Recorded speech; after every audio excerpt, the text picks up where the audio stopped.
السلام علیکم ورحمۃ اللہ وبرکاتہ۔ الحمدللہ والصلاۃ والسلام علی رسول اللہ، اما بعد۔ عید میلاد النبی منانے والے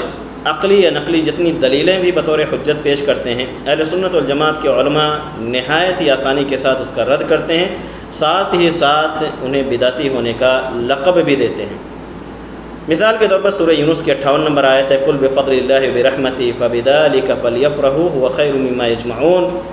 عید میلاد النبی منانے والے کہتے ہیں کہ اس سے مراد نبی کریم صلی اللہ علیہ وسلم کی آمد ہے فضل اور رحمت سے۔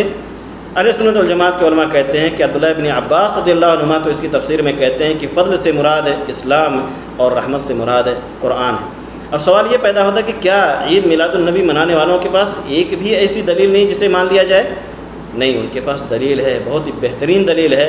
اور اگر وہ اس پر عمل کریں تو اہل سنت والجماعت کے علماء بھی شاید عمل کرنے میں ان کا ساتھ دیں۔ وہ حدیث صحیح مسلم کی، حضرت ابو قتادہ انصاری رضی اللہ تعالیٰ عنہ اس کے راوی ہیں۔ رسول اللہ صلی اللہ علیہ وسلم سے سوموار کے دن روزہ رکھنے کے بارے میں پوچھا جاتا ہے، آپ صلی فرماتے ہیں کہ فیہ ولدت وفیہ انزل علی،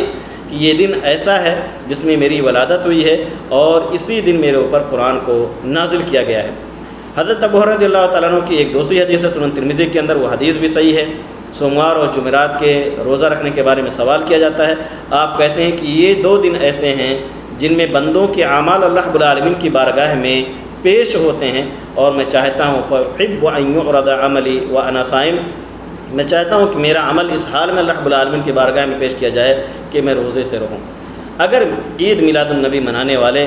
ہر سوموار کے دن نفلی روزہ رکھیں تو اہل سنت والجماعت کے لوگ بھی ان کا ساتھ دیں گے، انہیں بھی روزے کا ثواب ملے گا۔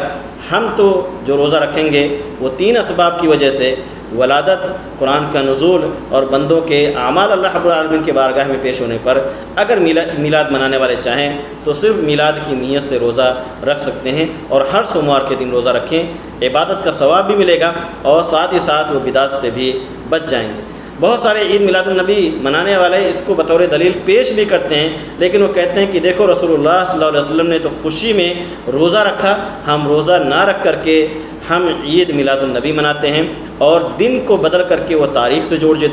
دیتے ہیں 12 ربیع الاول، جبکہ بالاتفاق اگر کہا جائے تو 12 ربیع الاول پر علماء کا اتفاق نہیں ہے کہ یہ تاریخ ولادت ہے۔ لہذا ہماری درخواست ہے عید میلاد النبی منانے والوں سے کہ سنت پر عمل کرنے کی کوشش کریں، سوموار اور جمعرات کا روزہ رکھیں اور بدعت سے